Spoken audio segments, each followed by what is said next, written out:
So once you get those 40 by 40 angles welded on to the sides of your 65 by 65 mid-frame, we're going to get rid of this beading, okay? Just with our flap disc, just nice and lightly. We're not going to score it or, put any grooves in it. We just want to get rid of these ball bearings. And you'd be surprised, guys, when you're looking, you might think you've got stuff removed. So there's no better way to check than just running your finger along where you've been. Now, obviously, guys, you'll do this when your workpiece is cooled down. Otherwise, you're going to burn your fingers. Now, you can see how I'm oscillating the disc as I do it, guys, to try and keep it moving all the time and not leaving it in one place so I can create any grooving.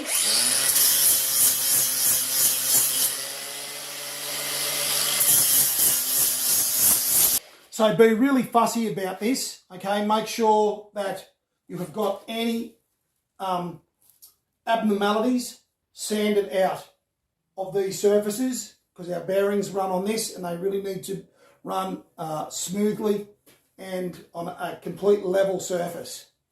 So do all 4 sides and get them de-beaded. We've just had an absolute belting storm here at the doctor's place. Hail, thunder, lightning, scary shit. But the doctor's pretty hard, so it didn't even bother him. So we're moving on, guys, to our traction loss axle now. But first, I'd like to congratulate you because you've just put on your new trolley rail system. Give yourselves a pat on the back. This is our traction loss axle, okay? So the materials that you're going to need to build your rear axle for your traction loss is a piece of 40mm by 40mm by 3mm thick RHS box. Once again, you'll acquire 1 metre of this, all right, and you will cut it at 800mm in length. But get 1 metre, it'll be handy to have 200mm left over to use for other little bits and pieces. Right, you will also, while you're there, guys, at the metal shop, get yourself some 75 by 5mm flat steel. We're working with this. This will become attached to our traction loss and to our mid-frame, guys, with a little setup so then we can adjust our traction loss height to help us tweak the overall mid-frame height and get it level with our front pivot caster. This will just assist people who may not be able to get exactly the same front pivot caster or even traction loss casters that I have. So then if we make this adjustable, it'll give people more options for getting different casters and different pivot casters, but still be able to get their mid-frame level. So the caster, pivot caster, and our rear traction loss caster selection and what the doctor has selected for both of these items. Now, these are selected basically so then without having to do too much adjustment on our new traction loss rear adjustable traction loss axle. About to get to this, guys, and show you how to build this. This is a system that just makes it easier to get our mid-frame level, because not everyone may be able to get exactly the same caster or exactly the same pivot caster at the front, okay? You may have to get smaller, larger, I'm not sure. I'm going to give you what I recommend you get. Hopefully you'll be able to get something in the ballpark. Now we've got adjustment on our rear traction loss axle, so then you can tweak this to get your mid-frame level if you can't get these exact specs on these exact components. First, guys, the rear traction loss casters. You must get a bearing insert caster, nothing less. Do not get a nylon bush caster. They just won't do what they need to do. They're garbage.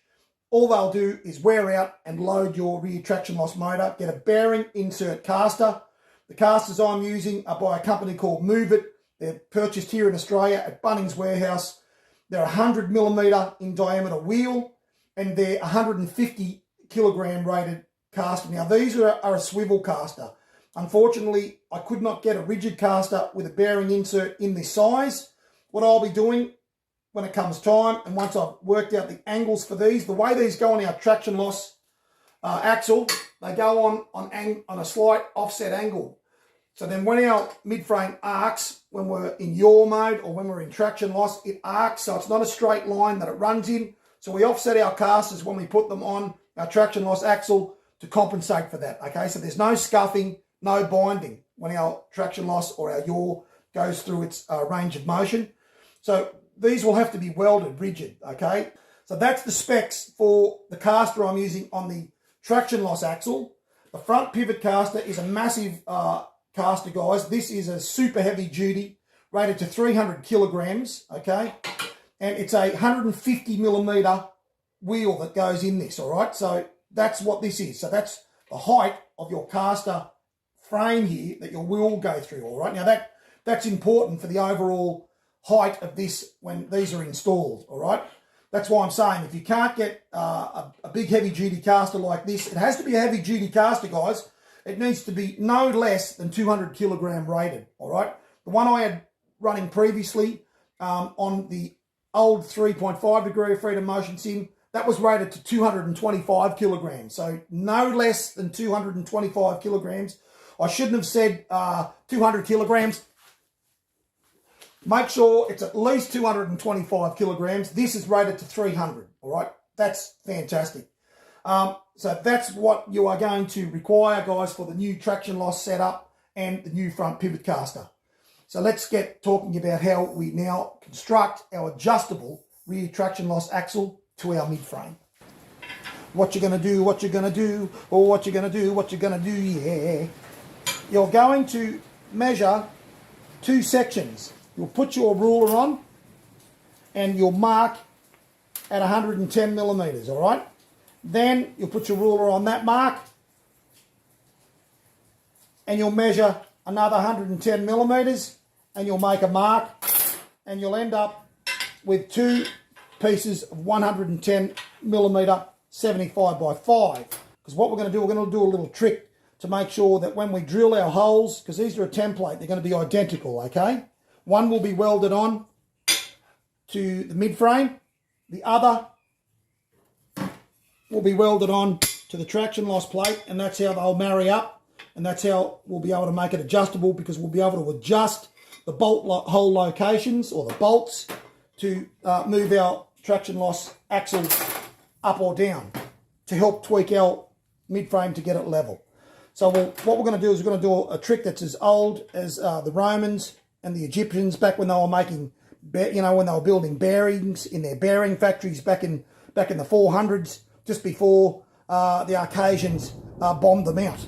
All right, so what we're going to do is once you've got that 110 millimeter piece cut, you're going to place that ultimately on the other 110 millimeter section that you have marked.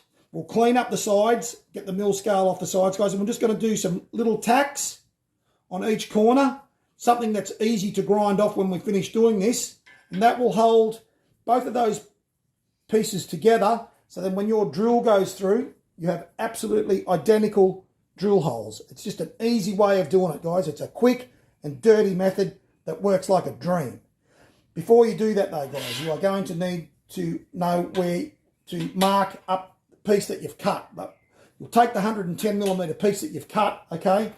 You'll measure from one edge in 12 millimeters, okay? If you're an old, decrepit old bugger like the doctor, get them magnifying glasses on. It'll help you find that 12 mil mark. Mark it. You can see I've already got my line drilled. Mark it at one end. Mark it at the other end. Put your ruler on, guys, and I scribed that to get that mark, and do exactly the same on the other end, all right? Then what you're going to do, you can see I've already got this one marked up, okay? And this will be identical on the other side. So you'll have two lines scribed in, 12 millimeters in from each edge. Then both of them, you'll do this, okay? You'll measure down 10 millimeters, make a mark. 15 millimeters, make a mark. 15 millimeters, make a mark. 15 millimeters, make a mark. 10 millimeters, make a mark. Come to this side. Let's do this one afresh because I haven't done this.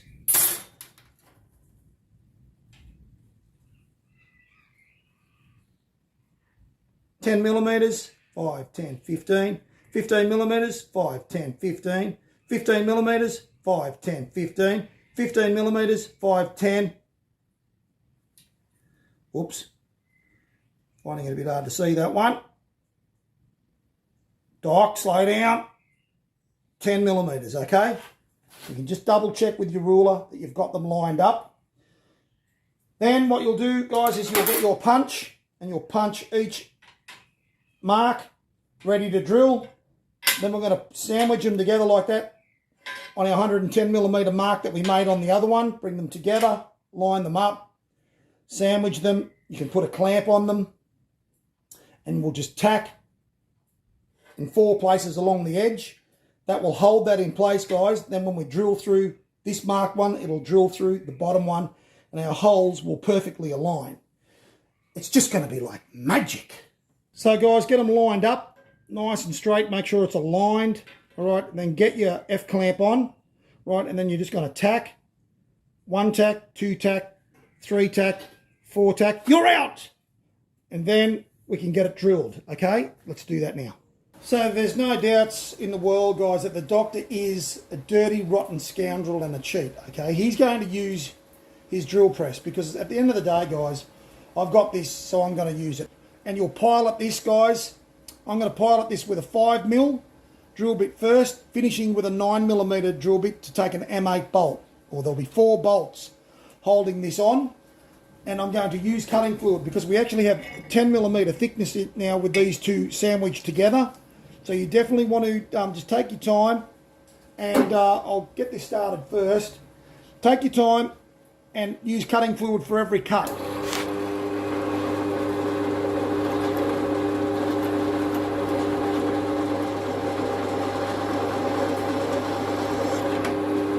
Get that started.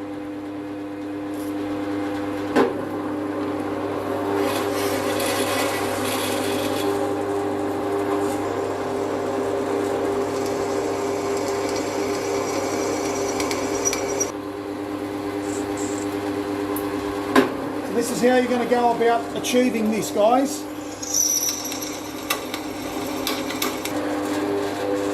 Okay, so that's what you'll do with all those marks. Then what we'll do is we'll get our grinder, we'll grind these little tacks off, and then that will free both of your pieces ready to weld. One onto the traction loss axle and one onto the mid frame. So hopefully that went well with you guys.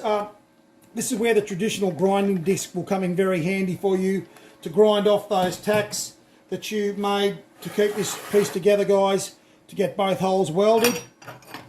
Voila. So hopefully you have had a win with this, guys, and you've got a duplicate stenciled piece of flat ready to weld onto your traction loss axle and your mid frame to make your rear traction loss axle adjustable. So I'm just going to remark this line. We'll use our corded angle grinder with our 1mm cut-off disc once again. All we're going to do this time, same principle, guys, we'll let the weight of the angle grinder itself do the work, and we'll just oscillate back and forth on that line until we've cut through.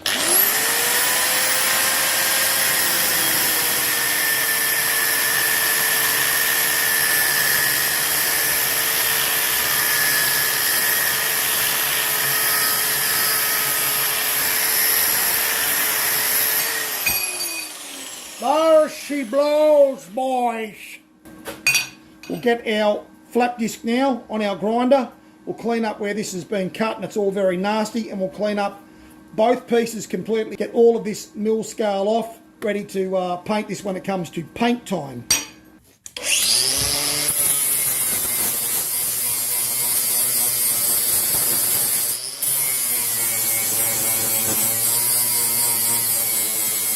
You'll just repeat that, guys, on both sides to get that back to nice shiny metal, and do it with both pieces that we've just drilled and cut.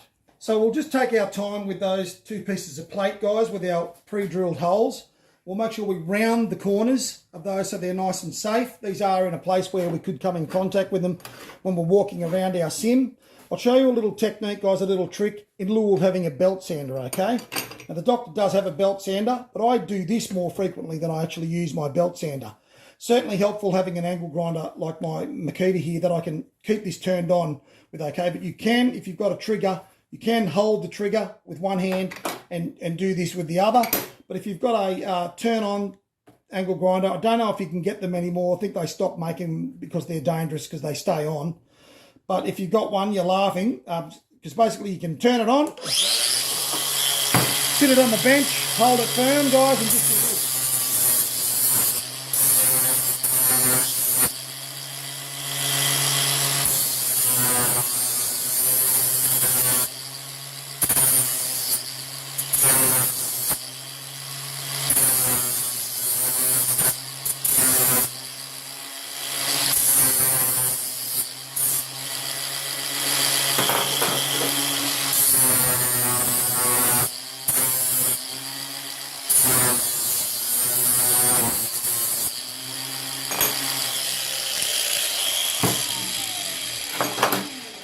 Just makes very light, fast work of rounding them all, getting all the edges clean. It's getting everything so then when we get our etch primer on this to take our paint, it's all good, guys. And it's all nice and safe. So that's just a little tip from me to you, something that you can think about using your angle grinder for. It's a little bit outside the box. Let's get our drilled plate welded onto our mid-frame and onto our traction loss axle. So the first thing we will do is we'll take one of our pieces of drilled plate, doesn't matter which one it is at this stage. We're going to measure the midway point. So they will cut at 110 in length. So the midway point is going to be 55 millimeters, all right? So you're going to find that midway point. We're going to get a mark on that. Quack's wearing his glasses to make this easier. Now, well, that is your lot for today. So until I see you in the next tutorial, you guys stay safe, stay healthy, and take it easy out there.